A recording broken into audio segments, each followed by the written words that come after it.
The first person we have is Asher Ahmed. How about Omar Ali? Not here. Abhijet Benjir.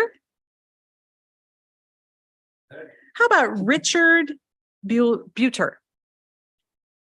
Yay, Richard. Venkata Chintapalli. We have another. Dave Curtis. Patricia Gilchrist, not here. Patricia's not here. And Aru Guzar is not here. How about Sarp Guzel?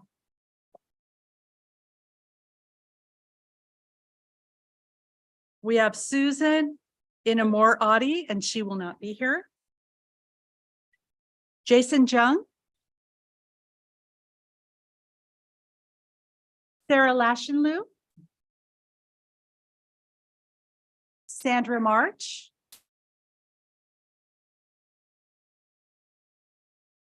Nancy Munoz. Joan Murakami.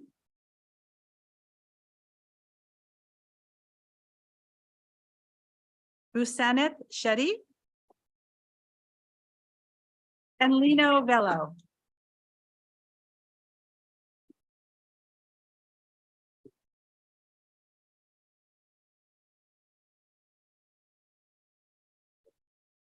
Great, we'll go ahead and we'll take a photo right over here. Maybe we'll switch it a little taller in the back. I'm always in the back. Yeah, I'm definitely here. Actually, I don't think there's all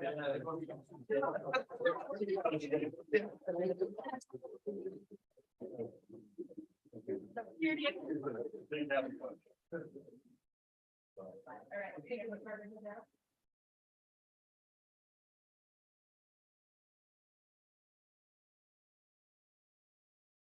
Thank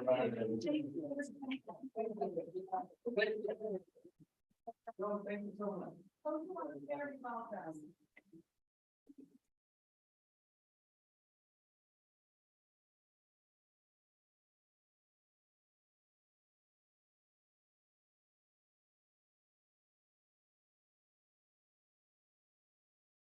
Okay.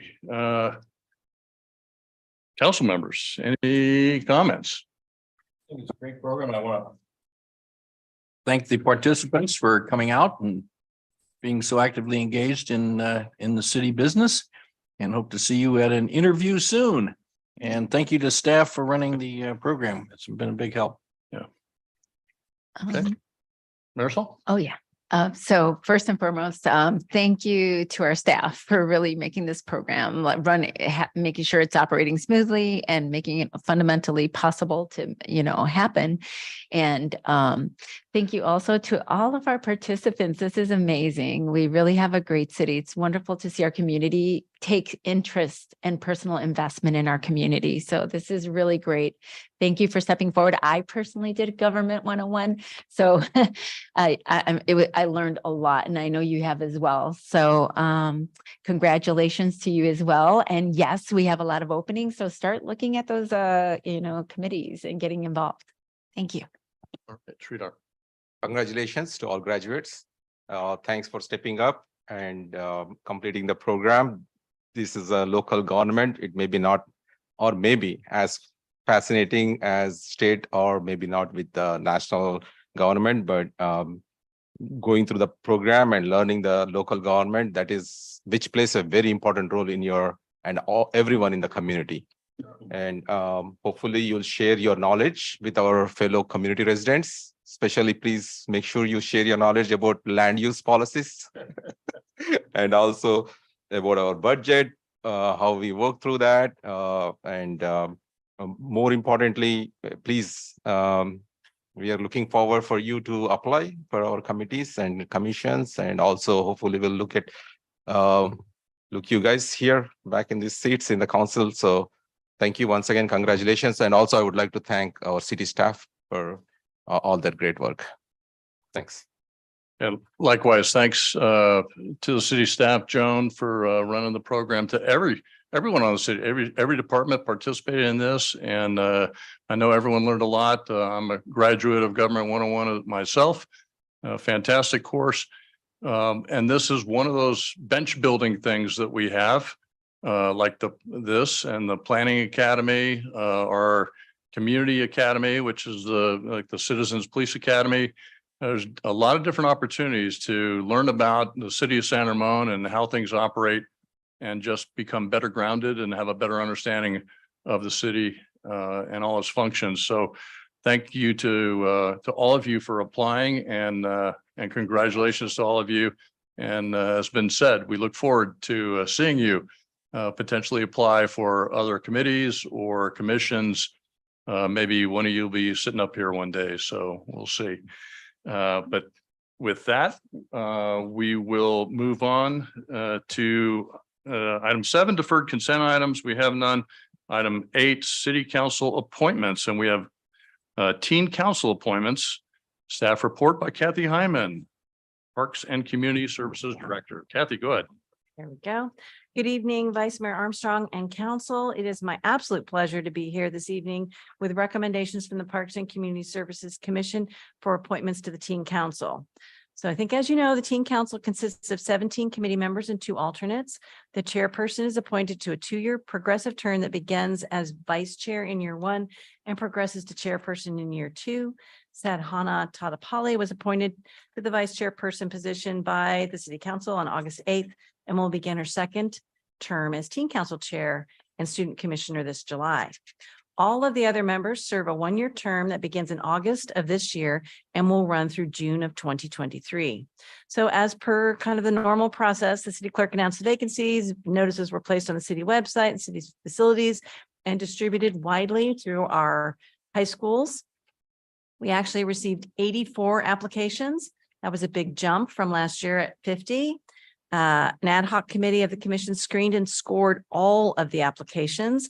A second ad hoc committee of the commission conducted 39 Zoom interviews over 3 evenings with the top rated candidates. And the recommendation of the subcommittee was then reviewed by our full commission at their April 12th meeting. The commission approved the recommendation and asked that it be brought forward to you for appointment. So the following applicants are being recommended for appointment to the Teen Council with terms expiring July of 2024.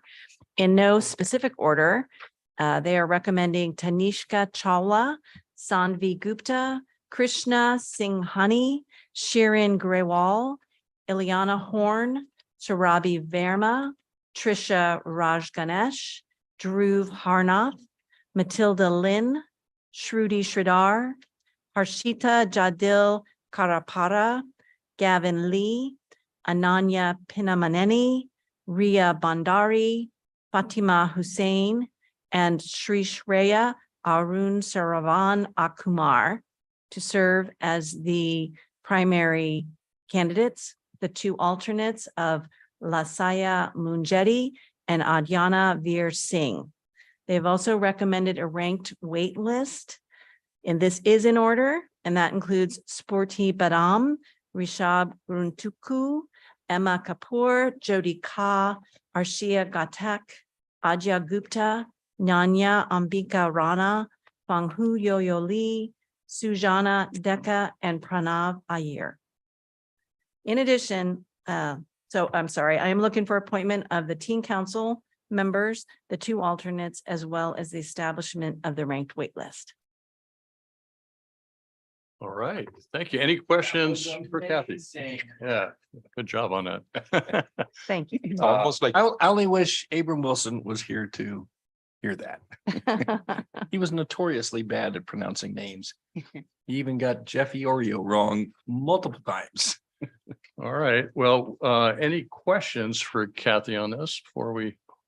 thanks for all the great work, staff. Yep. It's like how Parks many, Commission? like you might have put like how many hours, tons of hours on this, right? Like Oh, yeah. application process, like also commissions, yeah, staff, commissioners, put a lot of time and energy in this one. So Really, the commissioners deserve the recognition because they did the really heavy lifting on reviewing every single one of those 84 applications and scoring them with a rubric. So thank you. I will reflect that.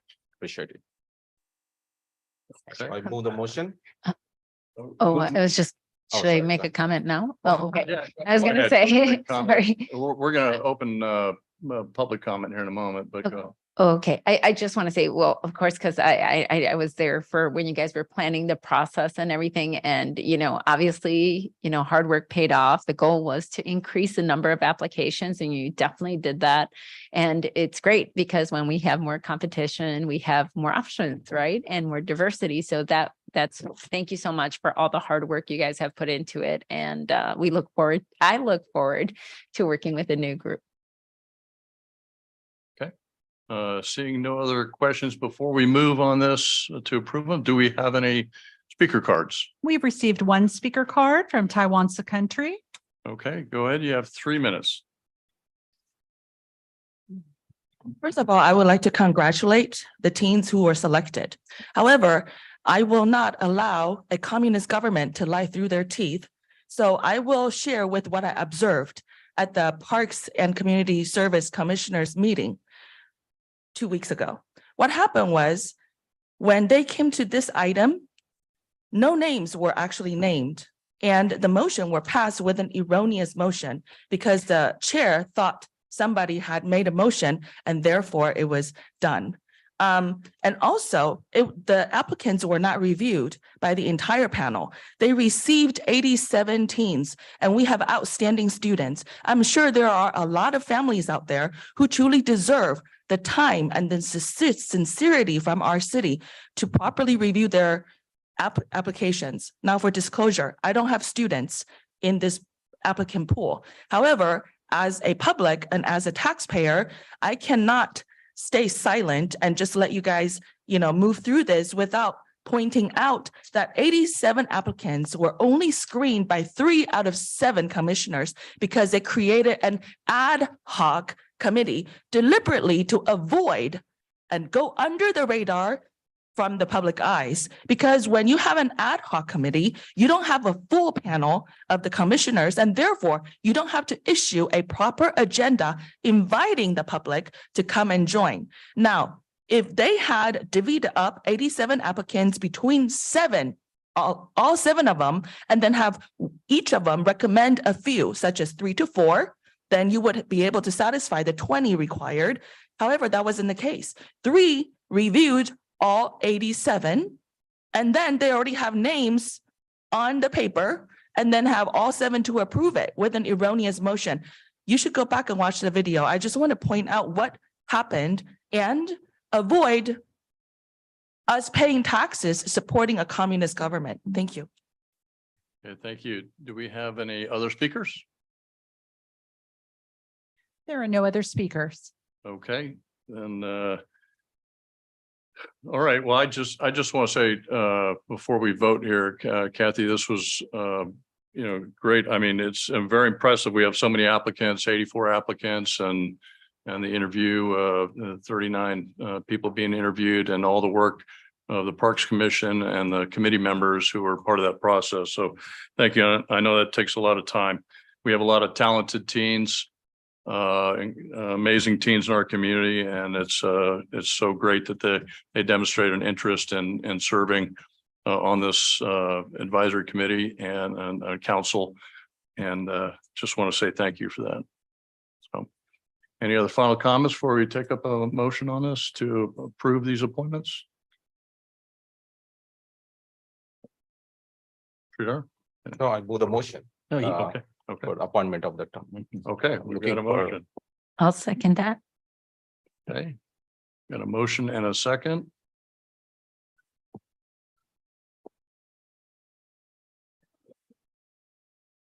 We used to make the mover read the names. Oh, no. I'm waiting. You can hit the second. There we go. There we about go. There we go. All right. And yes, there we go. Yeah. Okay, motion carries for these teen council appointments with terms expiring July 2024. And thanks for thinking of the idea of putting a wait list together. I think that'll be helpful as well. Very helpful. It's a great group of kids. So, Okay. thank you. Right. Okay, we are going to move on to item 9, unfinished business. 9.1, public hearing, resolution number 2023-046, establishing fees and charges for various municipal services for fiscal year 2023, 2024, and repealing resolution number 2022-058. And we will receive a report from Joan Stashall, our acting city clerk. Thank you. So every year, staff reviews the fees and charges as part of the overall budget process and makes recommendations related to fees and charges to the city council. The proposed fee resolution before you this evening was taken to the Finance Committee on March 6th, and the committee did not have any recommended changes to the fees and charges. On March 28th, the city council introduced the resolution and set the public hearing date for this evening. Tonight, staff is recommending that the council receive the report, open the public hearing, take public testimony, close the public hearing, deliberate, and adopt resolution number 2023-046, establishing fees and charges for fiscal year 2023-24, and repeal resolution number 2022-058. Okay, thank you, Joan. Any clarifying questions on the staff report? Okay, then I'd like to entertain a motion to open the public hearing and take public comment. I'll move, we open the public hearing. Oh, there you go, Sridhar. Okay. Councilmember Veros moves. Okay. And Councilmember Perkins seconds. Okay.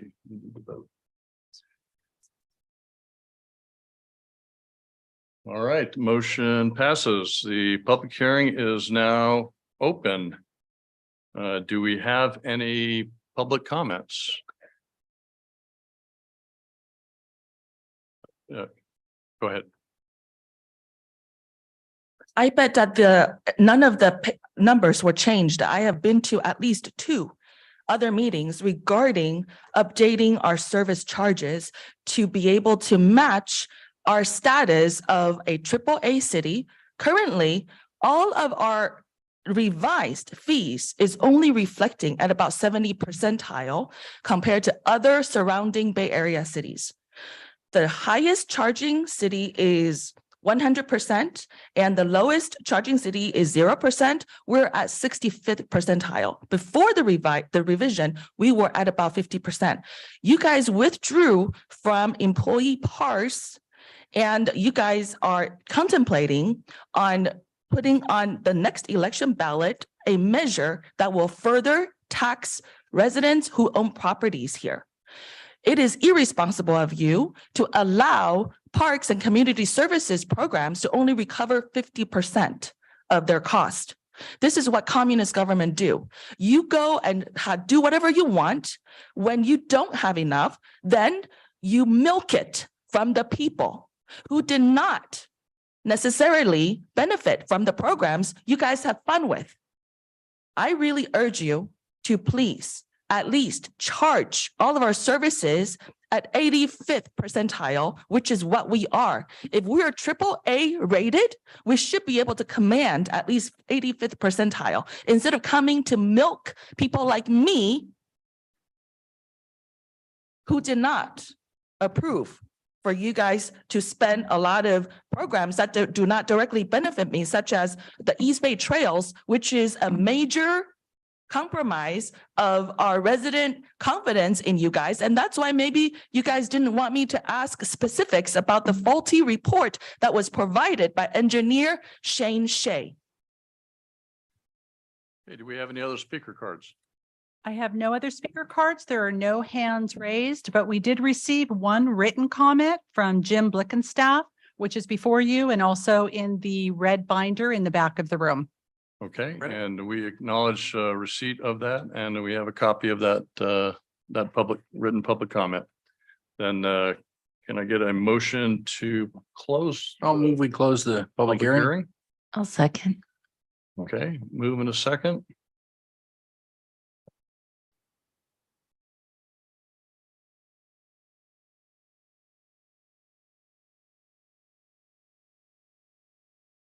Okay, the public hearing is closed and before we go into a movement on the resolution, do we have any additional council discussion?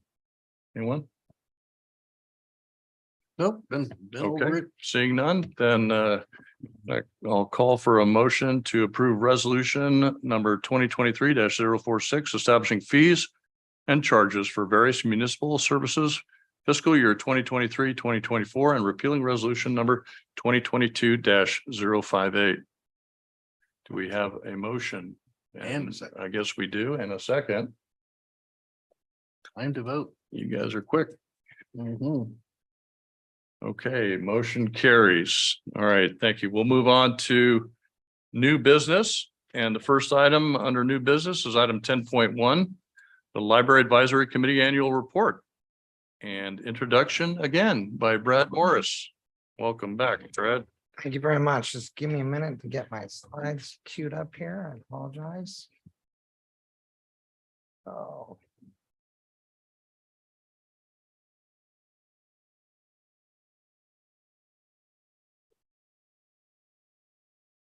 All right, this accidentally went off here, so just give me a minute.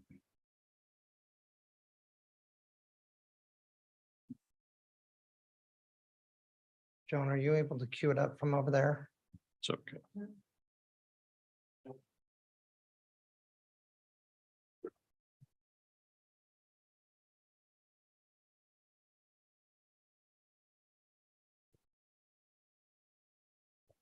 Okay, this one just got queued off.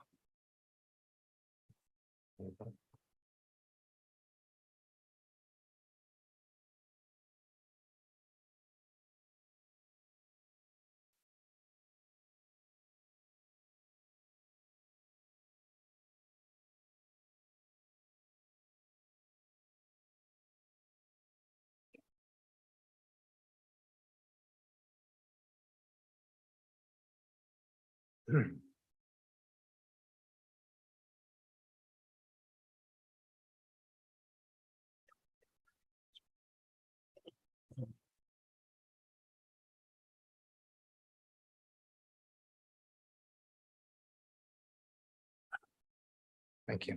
Okay. All right, here we go, Brad. All right, here we go. I apologize about that. Vice Mayor, City Council, thank you very much again for having me this evening. As we all know, San Ramon loves its libraries. So it's just fitting that on National Library Week that we would have 2 library items on your agenda this evening. Next up, I'm happy to introduce our Vice Chair of the Library Advisory Committee, Richard DeWath.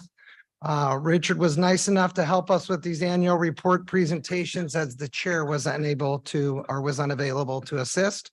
The Library Advisory Committee has been very busy this year, and we are happy to present to you this evening and tell you all about our 22 accomplishments and the 2023 goals.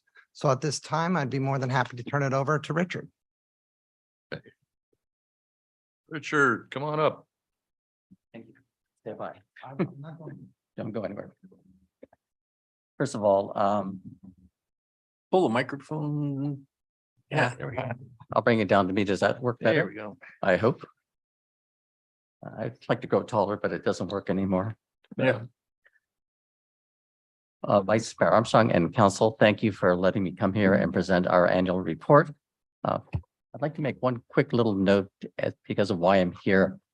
I moved with my wife here in 1996, and we watched the Doherty Valley explode in its growth and population and people. We watched the city center build. We've seen one of the most solid rock things we had that is free, as you pointed out so kindly, is the library at San Ramon, which we have used that many years. And we see it as one of the best cornerstones to keep San Ramon viable and a way to bring everybody together. So that's just my little introduction about who I am. So. Well, they might change it or I change it. Okay, either way, I just want to make sure. Okay. Forward, that's back. And just pull the mic down just a bit more there. So wait, you said forward and back. Okay, okay, good. So I have some notes for myself, so I'll try to be quick. The library committee is made up of 5 permanent members and two alternates listed here. I'm the vice chair in this case, and there's Cindy, and there's Rita and Kaya Levy, who Levy, I think you can't pronounce it, Rocio Ross, Dinesh, Musumi. Great group of people. We're all volunteers, and we like doing what we can to help San Ramon and the library. So those are the people. The charge of the committee to make recommendations to staff, commission, Contra Costa County Library officials, and city council on the delivery of library services. Receive and evaluate input from the community, act as a liaison for library issues to other governmental, nonprofit, and private organizations, serve as a resource and advocate to the city on library issues, review county library policies, and provide input to the county on policies for the San Ramon libraries. Let's see, I think that's pretty much all there. I think one of the most important things is we in San Ramon and advisory, working with the whole county, working with the libraries and seeing where we can be tomorrow, what we're seeing coming in, and working also with other agencies within San Ramon who quite often give us a lot of good input about what is coming. So we can ask the question, what do we need to do and help? The 2022 goals and objectives. We have 7 goals and objectives that were set for 2022. The Library Advisory Committee will monitor the retention and use of the library performance standards or library performance metrics outlined in the city's general plan 2035 updated July 9th, 2014. We're following through with that. We get our inputs during our meetings. And by the way, we have quarterly meetings at this point this past year. So we do try to stay in touch and learn each quarter. The Library Advisory Committee will continue to evaluate library services to ensure San Ramon's library services meet and respond to the evolving needs of the community. And I think that's really important because we address a tremendous audience of young people, teenagers, people of different ages, different backgrounds. People are coming new to the area. How do we get everybody to realize you have a library? It has all this for you. You got great librarians who help you find things, answer things, research things. And we try to make sure our services are working forward as we continue. The Library Advisory Committee will continue to monitor the programming and operations of the library at the San Ramon campus and the impact on the new facilities will have on the overall library offerings to the community. Because of COVID, the things that happened in the last few years, a lot of things that probably would have happened sooner were put on hold, are being revised. Looking ahead, this obviously was important for our Doherty Valley because it had just started, relatively speaking, and there were a lot of things going on. In 2022, we have to go back and work on that going forward. The Library Advisory Committee will monitor the Contra Costa Library strategic plan and implementation in San Ramon.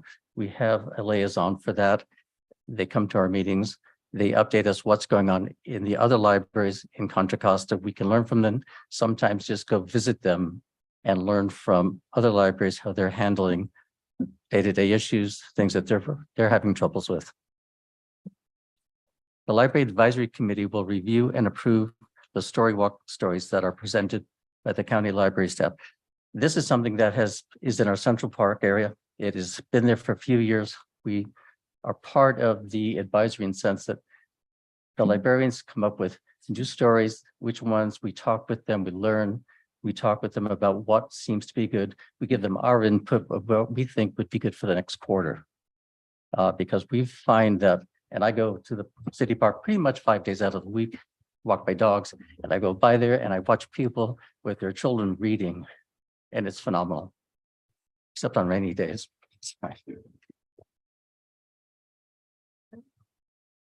So, evaluate and provide feedback on the transition from online programming to COVID-safe in-person programming. And this has been an ongoing thing since COVID has wound down as a major issue. getting people back into the library where they feel comfortable again, where we are able to address. So we work to find out what do we do, what were the impacts on the demographics of how many people, went online, how many stay online, how many, realize that the library is open again. And all these demographics are being taken in. And we are obviously evaluating that to assess what will happen in the future.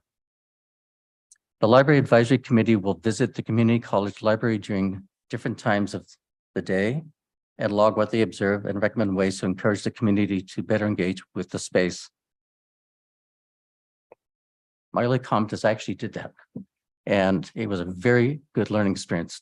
Two things happened when I went. One was I met the associate dean who just happened to be there, and I talked with her about the library at the community college. And it obviously went through it. And what you find is not all libraries are the same, and libraries have to address their audience just as we do. We have lots of potential of opening up more with our Doherty Valley, which is nearby, working with them. But we also recognize they are a college library. They're dealing with students. So it's a real good learning experience to see the differences, as well as what you can do to help make it better.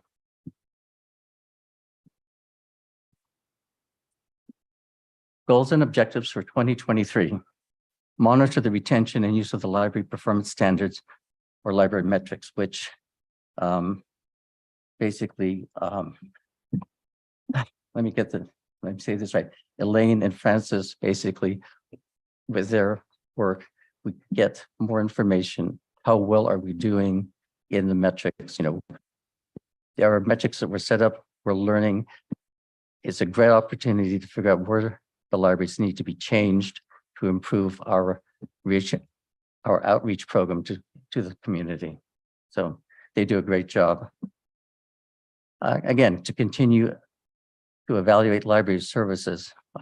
That's just an ongoing thing because things are changing. As more people come back in, as we know that we're going to be building more housing and other thing in the neighborhood, how do we evaluate those services to the new people? How do we get out to them? And we talk about these things because we want the community to grow together. And they do a great job again, because we're looking at that now before it gets built. To monitor the impact the new library has on the overall library offerings throughout the community. That again, we get really good reports from Elaine Headley and things on what's going on. And there are differences between the Doherty Valley and San Ramon Valley. There's impact on where you're building your new housing. Because if I'm living in San Ramon side, I probably go to San Ramon. But we need to look at the Doherty side says, what do we do here? Because there's plenty of population and different demographics. We are asking those questions of how do we make these libraries continue to be viable and good? Because they offer a lot that people have to know about. Monitor the Contra Costa County Library Strategic Plan implementation in San Ramon. Again, we have a liaison. I haven't been directly in there, so I can't really comment, but we listen to what's going on with Contra Costa County and the libraries, and we try to learn from what they're doing. Review and approve the story walk stories that are presented by the county libraries. That's just part of what we had talked about, but we really actually enjoy seeing the kind of books that can be presented in the park for families, and there's just lots of them. So you have basically many choices, and the librarians look at them, we talk with them, and we try to find what will be good for this season, because they are seasonal sometimes. And so we want to get the right storybook with the right season. And receive a presentation on the current hours of library services. And that one, again, is an ongoing thing because we are looking at our demographics. We're looking at who is coming, where are they? I mean, I know people who've said, it's great, but right now I'm working down in Silicon Valley.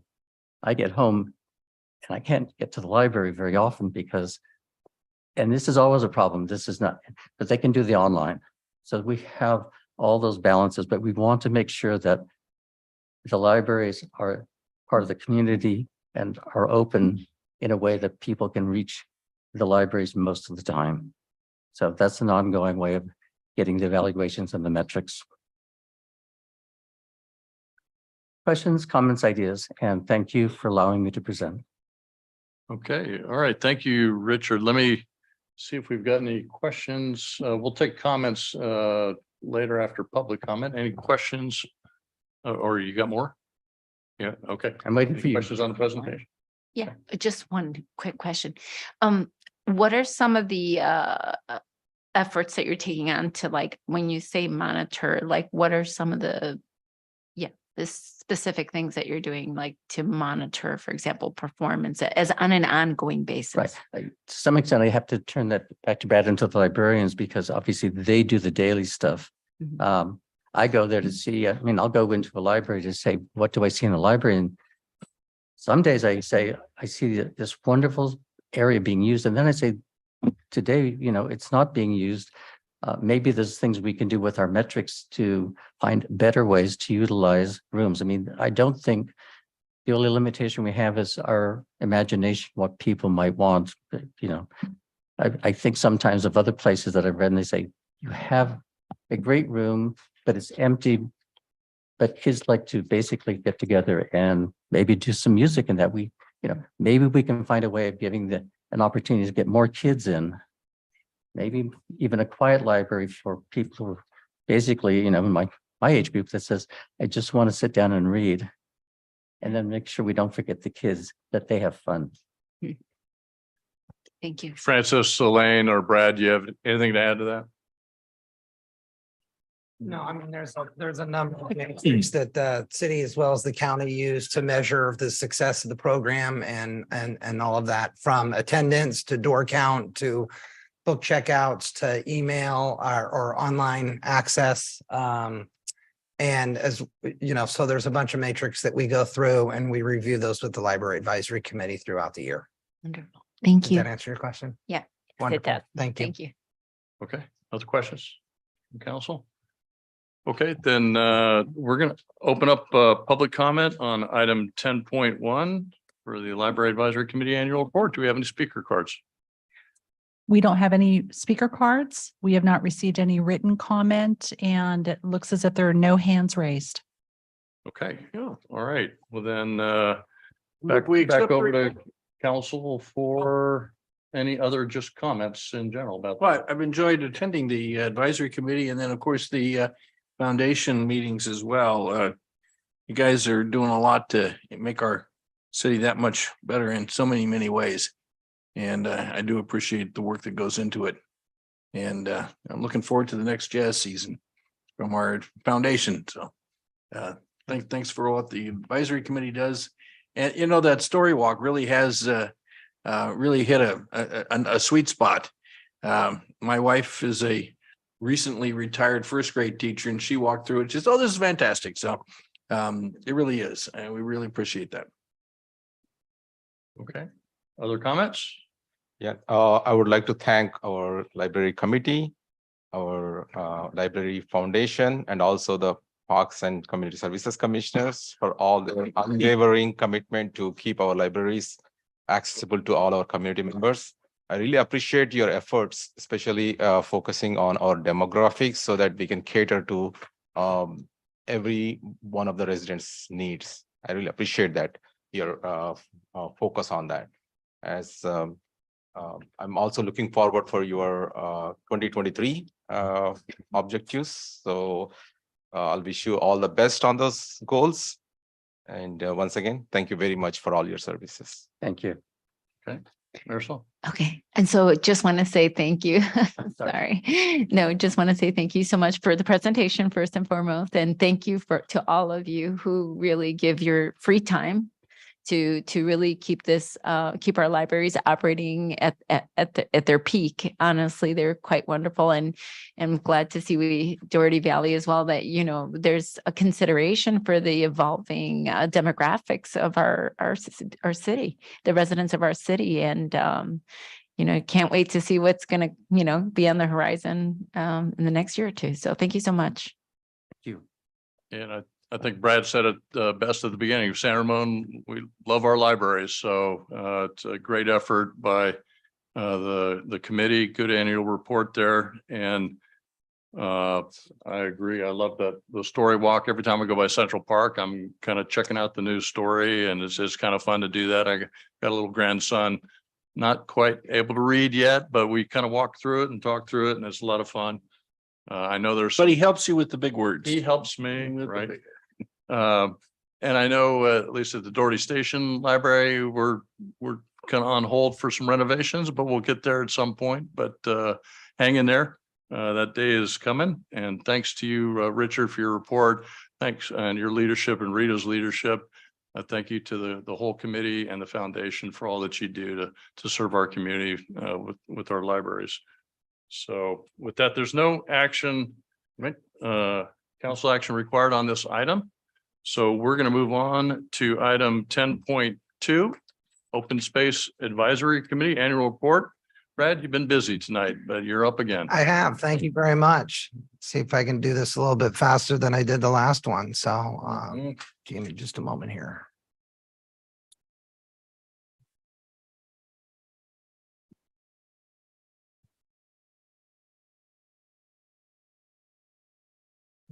Of course.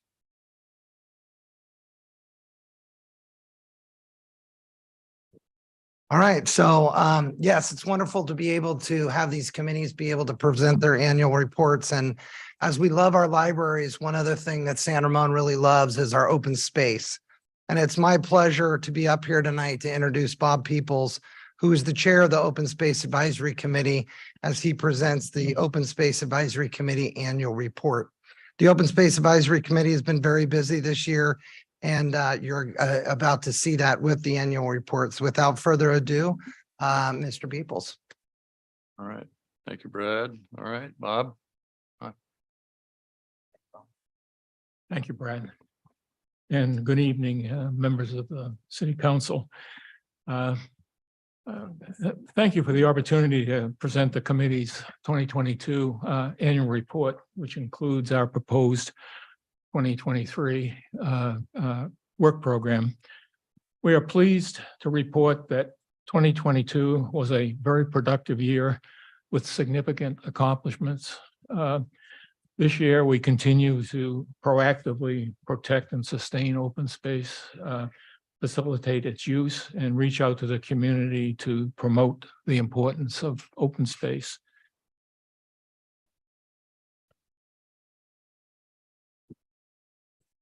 Listed on this slide are committee members and liaisons, as well as individuals that were involved with the committee last year. In addition to our city council liaisons, member Sally Scholl is here this evening also.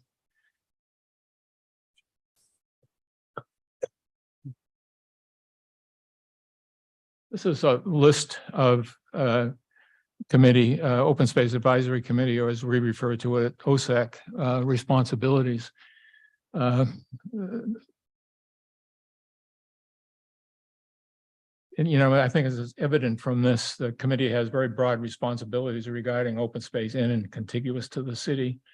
We report directly to the city council. These responsibilities are based on general plan requirements, which are also spelled out in the bylaws approved by the city council. The last responsibility to annually provide the city council with a work program is a key reason why we're here tonight.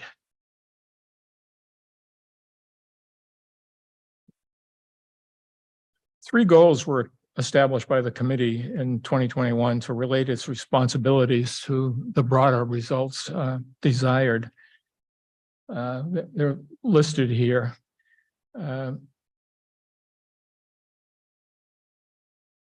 know, at the same time, we created three subcommittees to lead efforts fulfilling these responsibilities related to each of the goals, along with ad hoc groups of members. A variety of initiatives and activities contributing to the attainment of these goals were undertaken. These goals contribute and the activities carried out in relation to them contribute to the achievement of city council goals 6B, 6A, and 4C.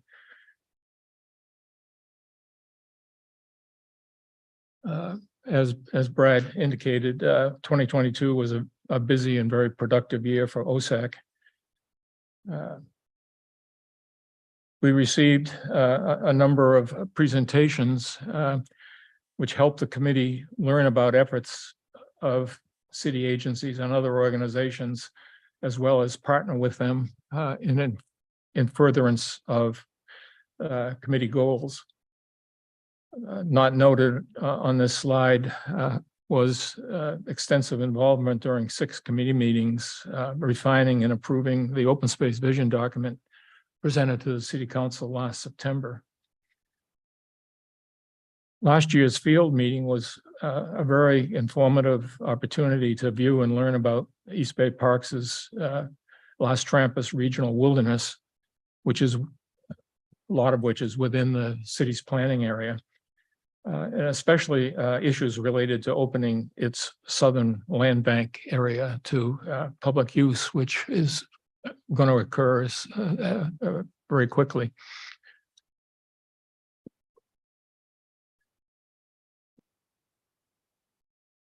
I'd like to talk a little bit about some of the accomplishments in the context of our 3 goals. We took some important steps directly contributing to the protection and preservation of open space last year. The presentation of the vision document to the City Council, was the culmination of substantial effort by the committee over 15 months and was a major accomplishment. I have to note that city staff were very helpful in developing that document, providing feedback on drafts and so forth. And I think the role of the GIS staff creating maps and providing key information was particularly helpful.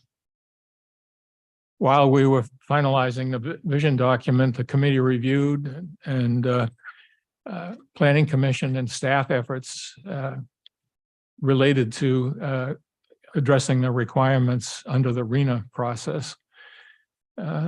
We supported and applauded the fact that they were able to achieve the number of housing units required under RENA within the developed area of the city without having to move out into open space.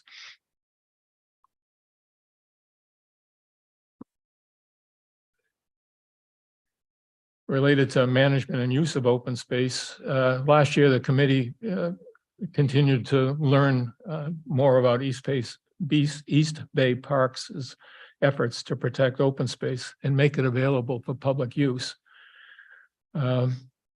We worked very closely with them and supported their initiatives.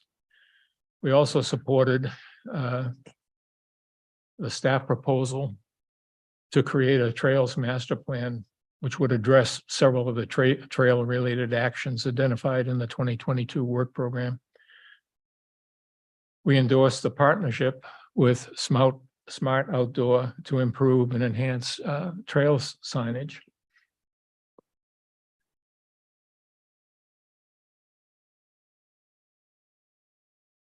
Related, we encouraged outreach and education about open space in several ways. We began planning to organize and host a Tri-Valley Open Space Advocates Forum for later this year or early next year. Information in the process of developing the vision document, we developed information about the open space accomplishments, protection accomplishments over the past 10 years since the 2013 plan was prepared. That included over 2,300 acres in the city's planning area that have been or will soon be protected as a result of city and East Bay Parks efforts. In addition to that, over in Tassajara Valley, actually beyond the city's planning area in Tassajara Valley, there's more than 1,900 acres of open space have been protected during that period.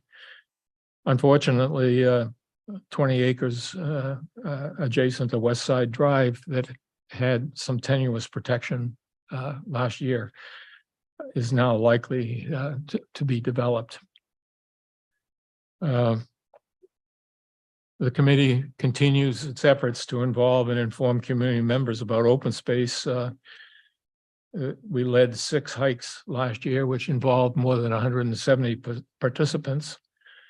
A non-hike event was held focusing on open space through a photographer's lens. And the committee had a table at last year's Art and Wind Festival and interacted with several hundred people during over the 2 days of that event.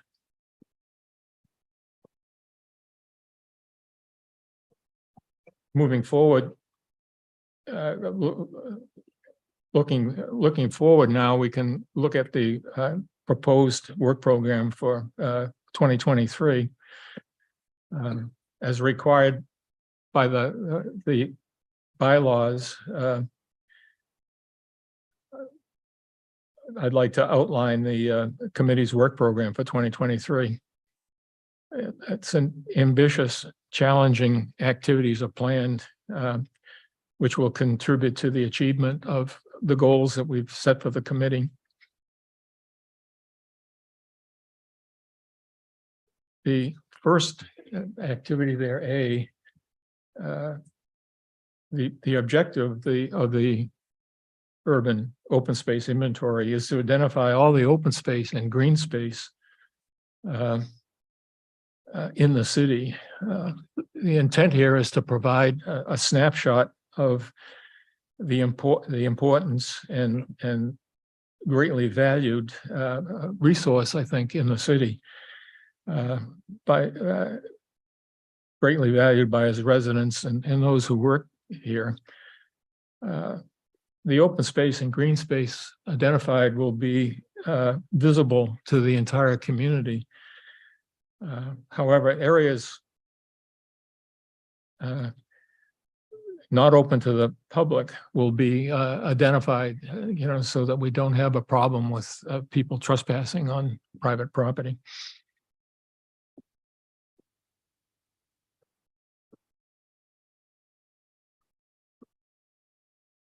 The committee hopes to provide a more comprehensive perspective on available funding and perhaps other means to take advantage of open space protection opportunities.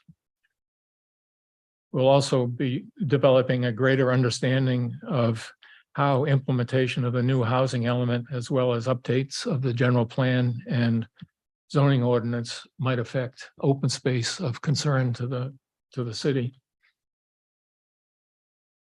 And the committee will become more aware of potential effects on open space of Contra Costa County's general plan amendments and update.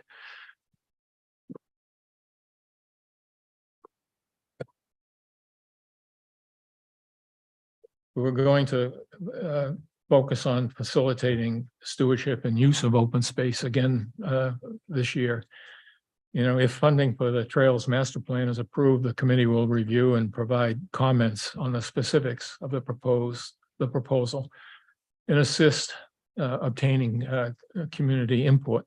The committee will continue to engage with and support East Bay Parks and other partners, as they seek to protect open space and increase the amount of available public use on these lands.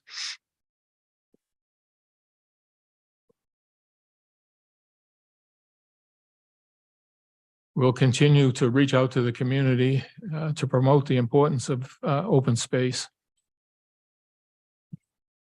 The committee, continues preparations for the Tri-Valley Open Space Advocates Forum. We'll update, provide a progress report on information about the status of open space in and contiguous to the city. The status of that land tends to be very fluid. Just since presenting the vision document just 7 months ago, additional information about the status of open space and of concern has been obtained, and some significant changes in the status of that open space has occurred. So we will look forward to providing that information later in the year. Committee members will once again lead 5 hikes in and contiguous to the city, in open space in and contiguous to the city. And we also plan to participate in this year's Art and Wind Festival. Stephen Joseph's gorgeous photography of San Ramon open space was presented to the community at a March 11th event hosted by the committee. Many of the pictures you'll see on these slides tonight are pictures that Mr. Joseph took for the city.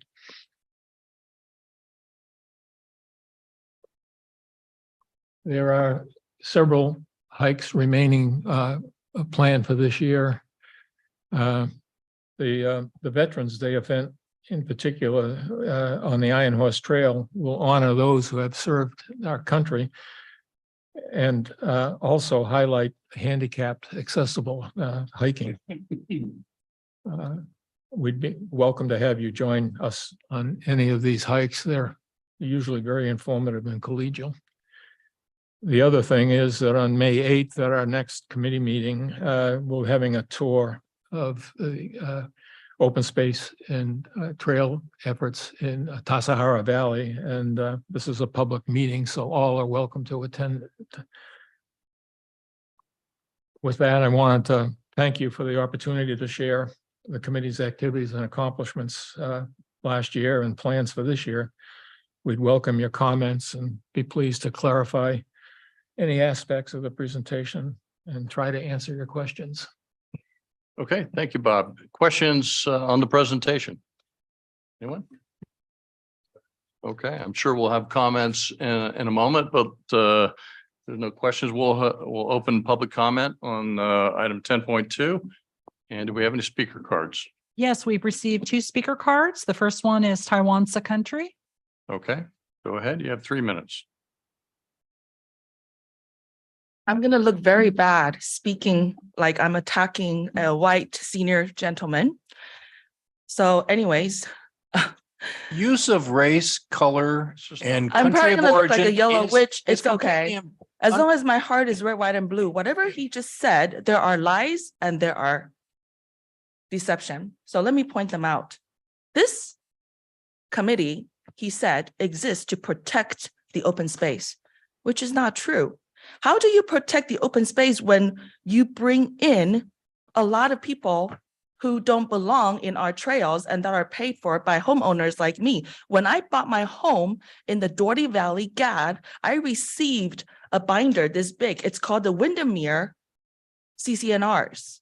And there are promise already that the open space need to be preserved, and it's the responsibility of GAD, which is the city, and not someone who sits on the board of the East Bay Regional Parks.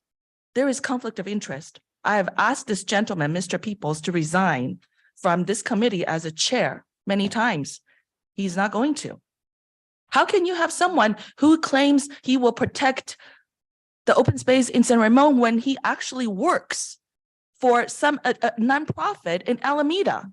Furthermore, every time they quote unquote preserve open space via trails that they are trying to connect in the future, it is basically appropriating our land to a different jurisdiction. I just found out by going to their meetings that should I have a dog bite on the trail, SRPD is really not whom I call. It would be someone all the way in Alameda, in Oakland. Why is that okay? It is completely different from how I was told by the developers. That's a lie. Also, he said that, so then there are no trespassers. There are a ton of trespassers. One time, right after their walk around my neighborhood, I came home. I was like, wow, it's blossoming heads. There were so many people, at least 100 or if not more, were on the slope that usually are just cattle. I don't even know how those people just all of a sudden showed up. Like there is a hole underground and they just shown up from nowhere. If that's not trespassing, I don't know what it is. And I heard council members Rubio and V Rose had mentioned that there were a lot of trash that you were seeing. And thanks a lot. The budget that you're going to, you just approved for Doherty Valley GAT increased by 450%. I'm the one who is paying for everyone to pick up trash. And, you know, God forbid, if there's like dog bites and stuff, someone should sue, then who pays for that? East Bay Regional Parks or us? I know. Government always wins. Communism sucks. Okay, do we have any other speaker cards? We do. Farouk Kodai. Thank you. All right. Thank you. Okay, you're not going to be the last person to mispronounce that. I've lived in San Ramon for nearly 3 decades, and I've enjoyed the open space tremendously. When I was younger, I used to ride my mountain bike up and down the trails. And in the neighborhood I live in, which is Old Ranch, one of the compromises that we negotiated with David on at the time when they were trying to get a zoning application approved to be able to develop that hillside was that they took a good chunk to develop, but gave 153 acres to the open space in perpetuity, which was a great win for residents in the city of San Ramon.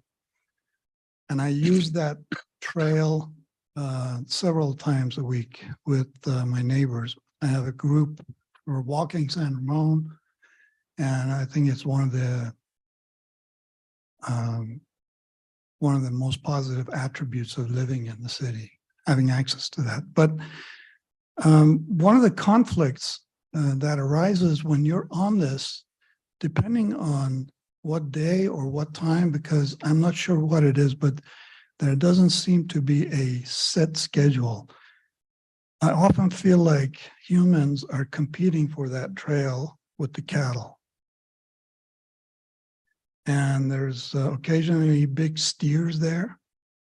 And I myself, I'm not scared of it, but there are people in my group, some of the women and my daughter, who are apprehensive about continuing on the trail, fear of what might happen with the steer, because they are not bound to a specific area. They can roam free.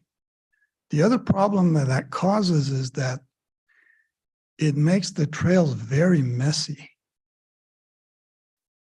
I don't know if you understand what I'm talking about. Oh, yeah. But the biological organic byproduct is very unpleasant. And you have to really go off the trail to be able to do your walk. And that really spoils the experience. So what I would like to ask is for the people in charge to look into posting some kind of a schedule that the residents can be made aware of. That if you go on Wednesday during these hours, there's going to be cattle there. Or Thursday or whatever that schedule is, because it doesn't seem to follow a schedule. And secondly, if there's any chance at all that the cattle could be restricted to the open range, but not the trails where the humans need to, or the bicycles, because as you can imagine, this just doesn't work. Okay. I need you to wrap up, please. That's fine. That's all I have. Thank you. All right, thank you very much. Okay, other comments? There are no other speakers. Okay. All right. Well, with that, I will close public comment and kind of over to the council for comments on the annual report. I appreciate how active the Open Space Advisory Committee has gotten. It's built over time. And these, particularly with the hikes and the walks, and you said 6 hikes and you had 170 people. Now, some of them were multiples, but I understand. But that's, more than 100 people that probably wouldn't have experienced that trail and learned that day about our programs. And so your public outreach is clearly very, very effective. And I know you've got more things. You put together your program last year, we saw in September, and you've got more coming. And I really do appreciate the work you're putting in. Thank you. It's worthwhile because this is one of the reasons people move here. And of course, Stephen Joseph's pictures really illustrate that so well. He's a very talented man, but you can see it yourself. You don't have to look at the pictures. You can go out and experience it. And that's what you guys are helping us do. Thank you. Okay, Marisol. Yes, and I echo, thank you so much for everything that you're doing throughout the year and for those opportunities to get people outdoors and keep our community active and healthy. And educating them about our trails and what's out there and available to them. I had actually, because I do the trails myself too, but I have noticed there isn't a lot of shaded area. So if it's like a hot day, I don't know, is there a reason why we haven't maybe, I don't know, created some tree or shaded areas where people could take a break? Because I don't know, it's just something that I thought it could be a concern if somebody gets overheated and they don't have a rest area. Kathy, you want to handle that? No, I can give my thoughts on that. If you want to add anything, please do. But we're dealing with land that has been managed by humans for a long time, not just the folks that came after the gold rush, but by the first people that were here, routinely burned these areas, and it reduces the number of trees that are in the area. Not to get too deep in the weeds, but from an ecological perspective, the climax vegetation probably would have more trees on this area, but with fire and ranchers wanting to eliminate the shade that reduces the amount of grass there. We don't have very many trees there, but I think over time, there may be opportunities to allow trees to grow. Yeah. But the trees have this tendency to not grow necessarily along the tops of the ridges where the trails are, but more down in the draws where there's some more moisture in the soil. So it's a difficult issue, and these have been natural areas, and the intent has been to maintain them as natural areas so that I think there's been some resistance to creating structures there for shade. I mean, it's also part of being in California in the summertime. Yeah. It's hot and it's dry. Yes, it is. It certainly is. Yeah. But thank you again, and I appreciate you answering my question. Thank you so much. Well, I hope it helps, but there are no easy answers here. Right. But I mean, it's just something that has concerned me because I've thought about it. I said, well, what if you're really far away, removed from an area, and suddenly you're experiencing a heat stroke or something, you're feeling overheated. There's no shade, there's no recourse anywhere. And so that's the kind of thing that it's just crossed my mind because they're beautiful hills, but yeah, that's something I was worried about. Having come from the East Coast relatively recently, the fact that you have these hills in the grasslands, that you have these vistas that you can see a long ways is very enticing to me, where if you're on the East Coast, you can see 10 feet away, and then you're in the forest. So it's, again, there's a trade-off there.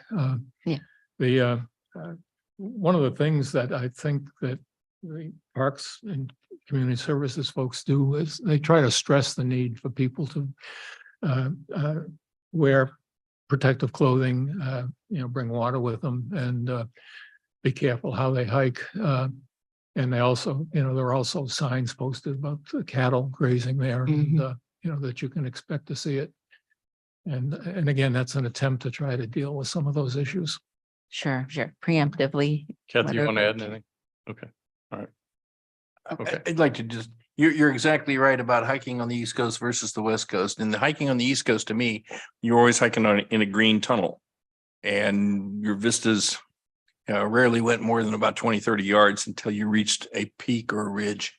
And so I much prefer hiking on the West Coast where you get these vistas that go miles and miles and tens of miles, and you get these fabulous vistas. So there are places where we have trails that have more shade, but the ones that There are some, I know the Creekview Trail on Bishop Ranch, it runs along the creek there, and a good part of that is in the shade, Mhm. down in the riparian Mhm. woodlands down there. And there are some other trails. The Starkweather Trail has some sections that go through riparian woodlands, so you do get some shade there. But when you get up on the ridge tops, there's Yeah. much less of it. Right. Thank you. Thank you for everything, by the way. Sure. I love our open space, especially this year. It's so green and beautiful. I work from home, and from my crazy work day, our open space provides a lot of relief for me every day. So thanks, Bob. Thank you, Sally, and entire open space committee for all your efforts to making sure that we have this beautiful open space. And also, thanks for your work with our partners, East Bay Parks, with our Save Mount Diablo, and also Tri-Valley Open Space Forum. I think our open space success really depends on these key partnerships. And also, I appreciate for your holistic approach about our regional housing needs, how it is going to impact our open space. That's, I think, a very good approach that your committee is moving forward. Yeah. Thank you. So, and also, one more thing is, I heard our comment, public comment, Faruqi's comment about the cattle, the worries that I also received similar requests from other residents. So I think we need to look at that, address the issue about having cattle on the trails while residents are using that. So we need to address that. I would like to see city taking care of that one and communicate that with our residents. That will be great. That's an issue, a concern that we have, and there's pros and cons on that. People, when you see this and you encounter them, a lot of the cattle that we see here on the GAD here are cow and calf operations, so that they're pretty docile unless you get between the cow and a calf.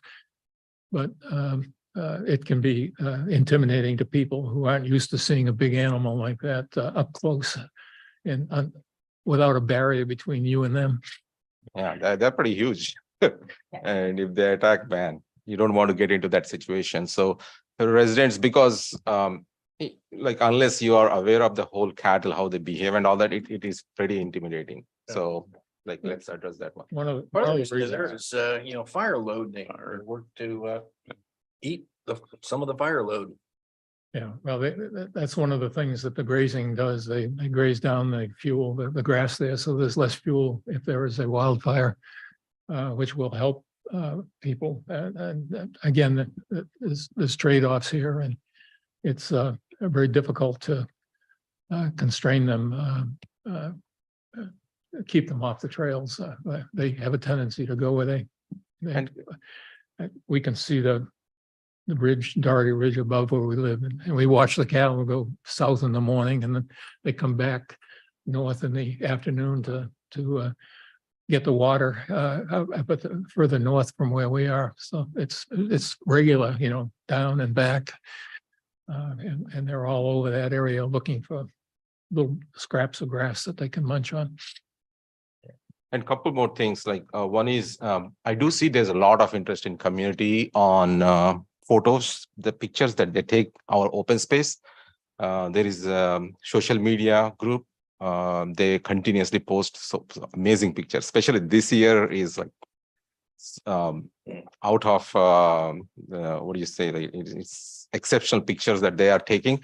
Is it possible for us to do some photo shoot festival for our San Ramon open space?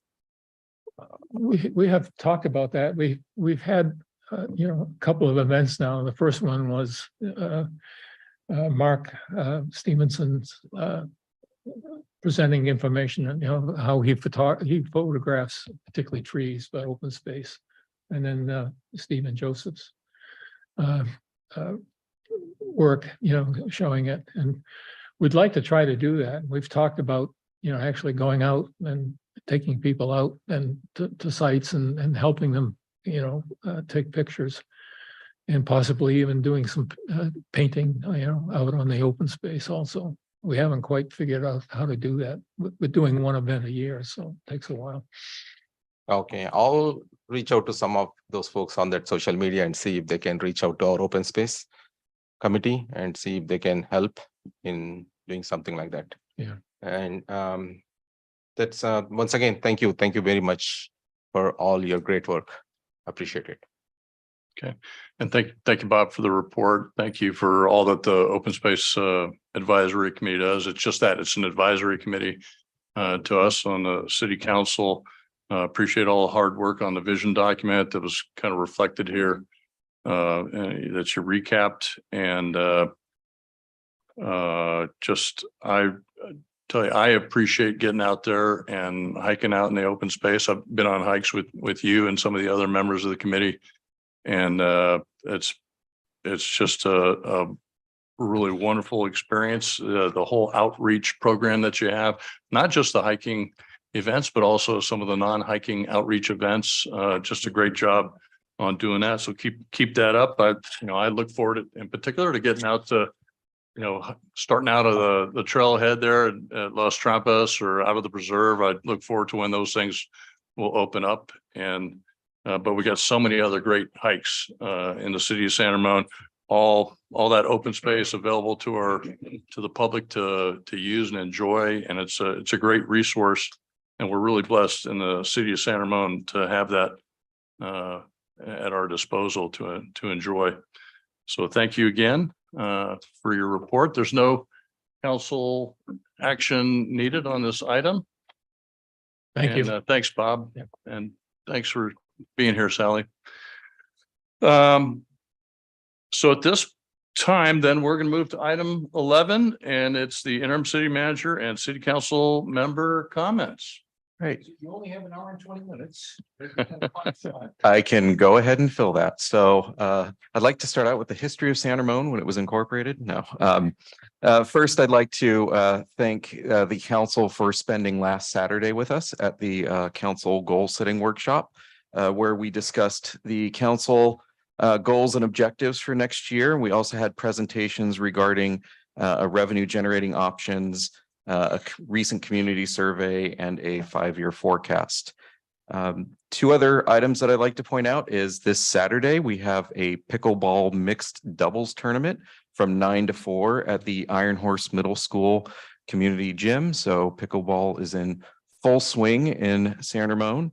And also this Sunday is the deadline for applications for advisory boards and committees. You heard reports from 2 of them this evening. The openings that we have are on the Architectural Review Board, the Senior Citizens Advisory Committee, the Arts Advisory Committee, Transportation Advisory Committee, Library Advisory Committee, and the County Connection Advisory Committee. So if you go to our website under What's New and click on the weekly update, you will see the information and the link to those recruitments. And with that, that ends my comments. Well, an hour and 15 minutes short. All right, very good. Is that community survey posted anywhere? We use the information from the community survey in the annual report, but we are looking at doing some type of summary on the city webpage. Okay, thank you. Okay, council member comments. Who would like to kick it off here? Marisol, go ahead. All right. So on Thursday, April 13th, we Vice Mayor Armstrong and I attended the Street Smarts program Heads Up Phones Down event. That was the highest award was for $500, and the first place went to a video that was titled When It Rings, It Dings. Don't pay attention to those things. Which was done by Drew Baronija and David Damian from California High School. So, but to be honest with you, we watched many videos. I don't even know how they broke it down to the few that they did, the 5. And it was just really, I think they had over like 80 some submissions, right? And so it was truly impressive. The work, it was like from middle school on up. And some of these young people, the things they were doing was just fascinating. And then it's exciting. On Tuesday, April 18th, I went to the CCTA Redefining Mobility conference, talked a lot about future sort of alternative transportation options, feasibility, financing, those types of things. A lot of wonderful engineering things happening, exciting, but I guess my only frustration walking away from it was, why can't it happen sooner? But the reality is we need the infrastructure for a lot of this stuff.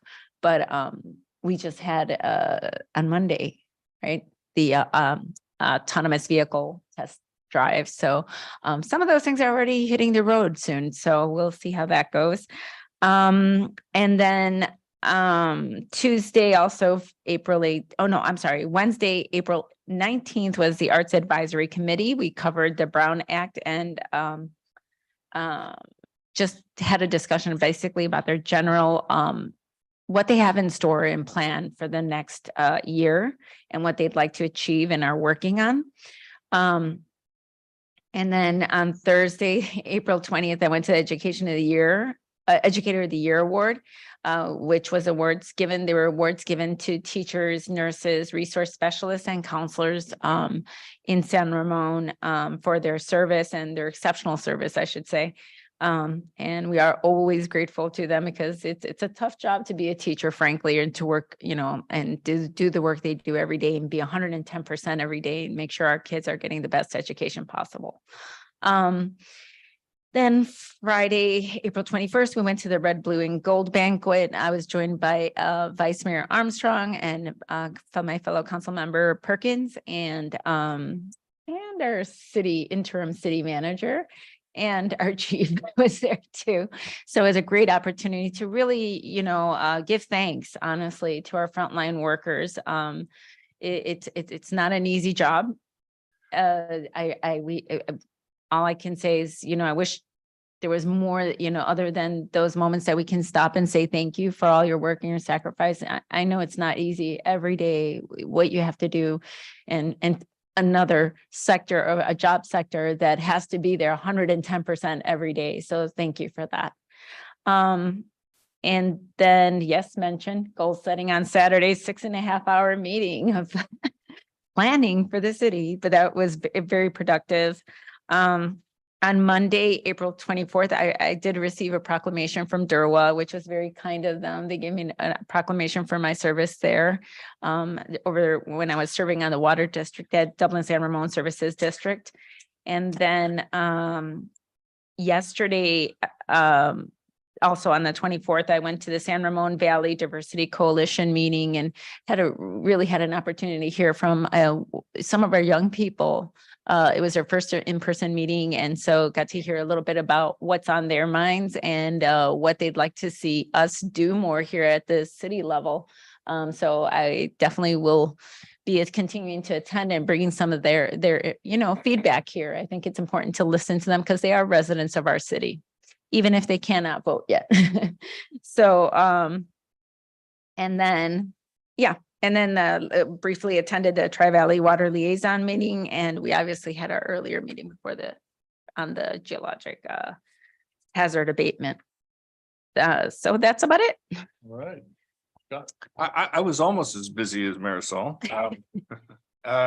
Let's see, I gave some brief opening remarks at Redefining Mobility Summit. I'm sure it was a fantastic thing. The displays they had out in the parking lot were really intriguing. I went to the Tri-Valley Transportation Council meeting. We passed our budget for the upcoming year. Our operating budget will be $76,000. It's really a lean organization. We don't have any permanent staff. We use city staff from whoever's the chair. That transportation staff is the staff for the Tri-Valley Transportation Council. Our budget also for the year we project that we will be dispersing about $21 million to projects throughout the year. 3.4 million to Innovate 680, 16 million to Dublin Boulevard, North Canyons Parkway Extension, $1.5 million to Camino Tasahara Road widening, and 500,000 to Vasco Road safety improvements. So those are impact fees that we collect from every developer throughout the Tri-Valley, the 7 agencies, 5 cities and 2 counties. Whenever you build something new, you have some traffic impact fees that goes to TVTC. I'm rotating over to Innovate 680. I'm on the Policy Advisory Committee for that. They've got 6 projects they're working towards. One that's we've just allocated 3.4 million for is the coordinated ramp metering, which ultimately will go from Alcosta to Marina. And that will be ramp metering, but not just any ramp metering. All of the ramp metering will be connected. And what I mean by connected, it'll be computer controlled. So if there's a congestion further north, it will actually slow the ramp metering further south. And if the congestion beyond the congestion, it's running free, it will allow more on-ramp access. This was first done in Melbourne, Australia to great effect. And then in Denver on I-25, they did 18 exits over 14 miles, and they had a 15 to 25% travel time reduction. And this included 300,000 daily trips. I-15 or I-25 in Denver, if you're familiar with it, is one of the major throughways. So 300,000 daily trips, and they reduced congestion travel time by 15 to 85%. So we're looking at doing something similar. And we're getting started on it. It will take a couple of years to implement, of course. There's 5 other projects that I won't go into right now. Went to the Library Advisory Committee meeting. I see one of our members still here. We did standards review and we did they did elections of the chair and vice chair. Had a Marin Clean Energy board meeting. I'm on the board of MCE. It was mostly routine matters, but there was an interesting brief presentation on Sync. It's an app for electric vehicles that allows the charging. Through this app, you tell the app when you need the vehicle charged, and it will decide when to charge your vehicle. So when you drive home in your vehicles and you plug in right away, actually that 5 o'clock to 9 o'clock is the worst possible time to charge your vehicle. And if you use the Sync app, it will start charging your vehicle with enough time to get you charged before you need it at 5 in the morning, 6 in the morning, 7 in the morning, whenever you need it. But that's a really interesting app that's available. Also went to the San Ramon Valley Unified School District liaison meeting, discussed a lot of pertinent topics between the city and the school district, mainly about facilities and security. And it's really great we are able to have that meeting and talk about those common issues and resolve issues at a level before they become crises. So busy couple of weeks.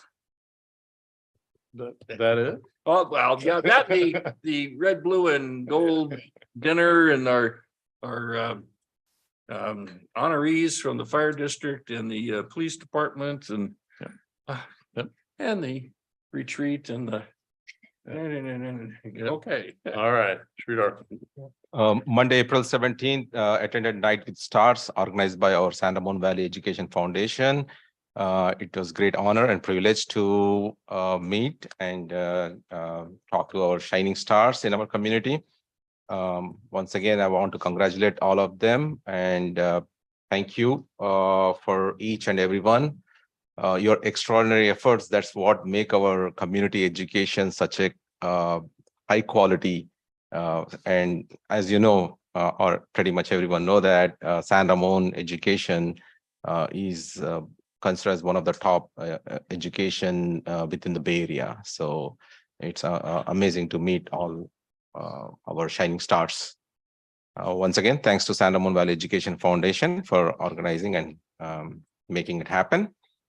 And then on April 18th, I attended a Redefined Mobility Summit.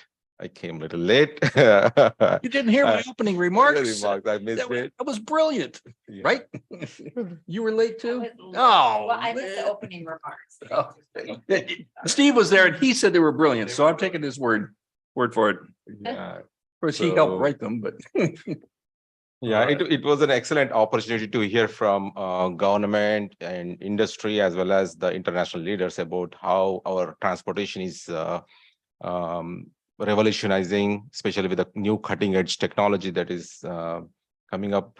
If I remember right, autonomous vehicle that is going to be starting this week or next week. I started forgot. yesterday. Yesterday, right? So Yesterday. yeah, I didn't Yeah. get a chance. So I want our residents to take that opportunity and enjoy some autonomous rides.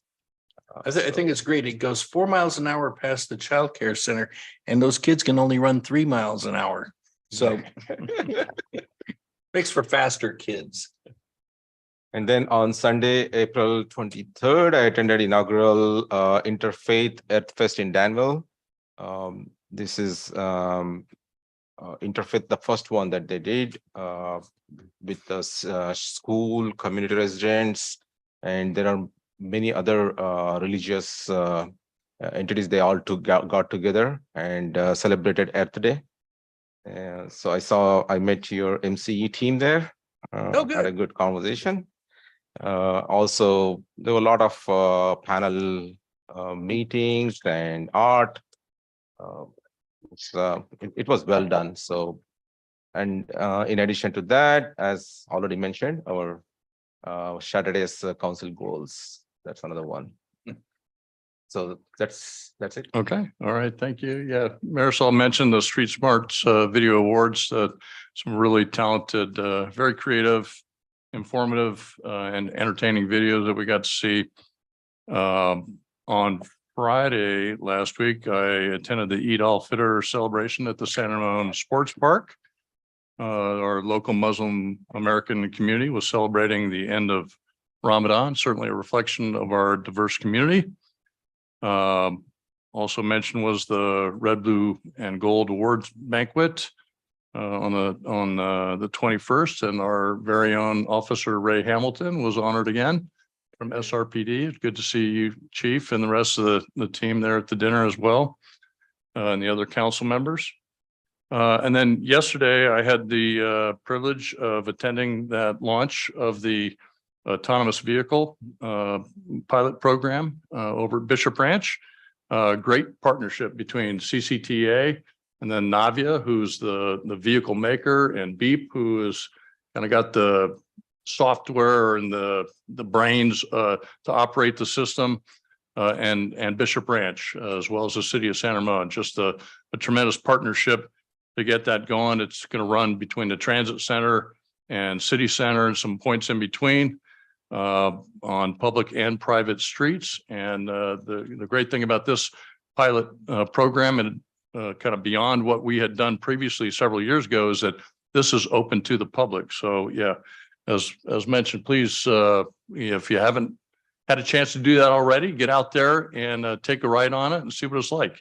My son texted me today and said there was something on the news about it. I haven't seen it, but apparently there was some video on the news. So check that out.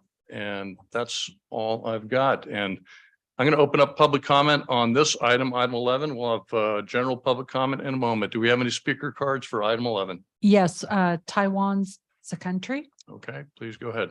Okay, so I was also at the budget workshop on Saturday. And so here, I want to share the priorities that you guys had put out for everyone to see. Priority 1, maintain a safe and secure environment. Priority 2, maintain a secure financial base. Priority 3, provide cost-effective and responsive services to sustain quality of life. Priority 4, build and maintain quality facilities and infrastructure. Priority 5, enhance engagement and communication with both residents and business community. So here, Pinocchio Awards. Quality of life. How is the quality of life when you guys bring uncontrollable crowds into my private HOA where I pay $305 a month for, and, in the name of preserving open space? If you guys wish to bring that amount of people, you need to help pitch in to maintain that area and not burden us who live in the Doherty Valley GAD area. That is not quality of life. Furthermore, if you truly care about secure environment and secure financial base, then please spend responsibly. And you need to properly charge our fees that is proportional to the service that we provide. And you cannot spend with programs that give to non-residents, and yet you only recover 50%. And then lastly, Pinocchio Award goes to where you care about everyone who works here to make sure that we have proper quality of facilities and infrastructures. Well, who is going to be working for us taking care of those things if you guys draw down their retirement fund? And I thought you guys were going to pay back PARS because you guys drew down $3 million this past couple of years. And yet, Mr. Session now says, he made an oral mistake. He doesn't intend to pay back. It is just going to be outstanding, but no further drawdown. So I award you guys with those 3 Pinocchios. Thank you. Okay, any other public comment?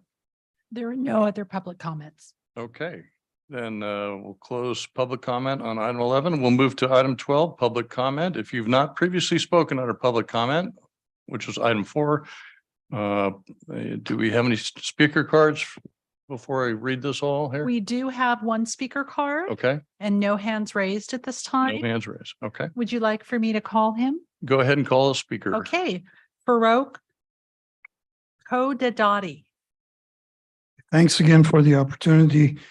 I have a few comments.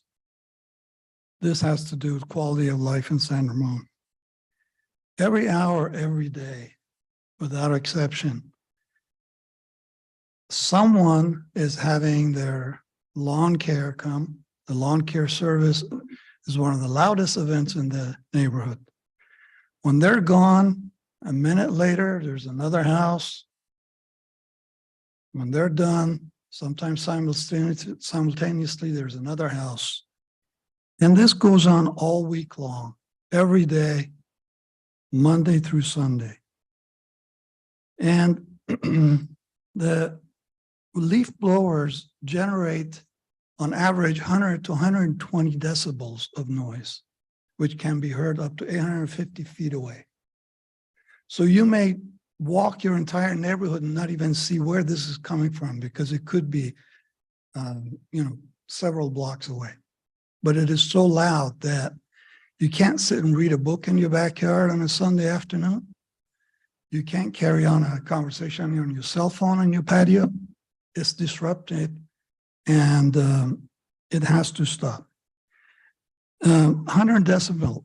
Imagine if your neighbors sporadically played loud music at that level all day long, Monday, Tuesday, Wednesday, all through week long. It would make your life hell. And that's what this is. It makes life hell.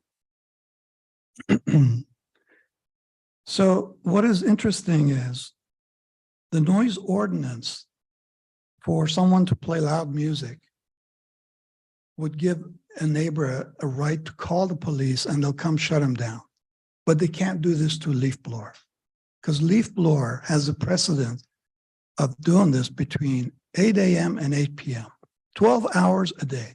They've got a green light to make your life hell. And wherever you live, there's nothing you can do about it. If you call police between those hours, there's nothing they can do. It has to be after 8 p.m. or before 8 a.m. This is destructive environmentally. A 400 to 600 CFM burst uproots anything on the ground. It disrupts and destroys good microorganisms that the soil needs. It makes it airborne. But what is good for the soil is not good for your lung and my lung. We are not designed to breathe that stuff all day long. They blow out animal feces, the stuff that people's pets leave, that gets blown up into fine particles that, unless if you're wearing one of these masks all the time, you're going to breathe it in. So this has to be mitigated somehow. I'm going to show up here again and again and make this a regular item until each and every one of you make this an initiative, an agenda for you to improve. Last thing, I bet someone on this panel drives an EV, right? You do because you care about environment. Otherwise, you would be driving a gas vehicle. So we need to prioritize the same way. Thank you. All right, thank you for any other comments? Yeah, I just want to address one thing.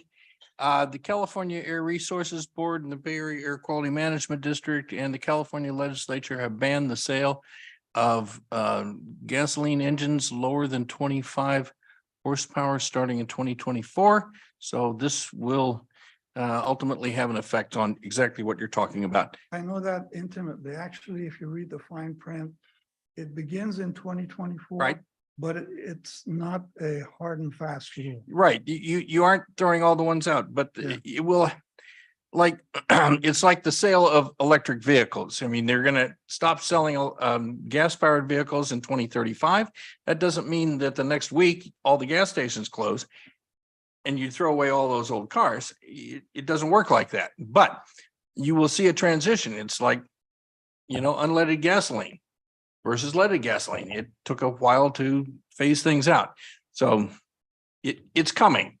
It's not next week. And yeah, it's AB 1346. Okay, thank you. Anything else, Joan? There are no other speakers. Okay, then I'm going to close public comment for item 12 and we'll move to adjournment. We are adjourned. The next regularly scheduled council meeting will be held May 9th, 2023. Thank you for your attendance tonight.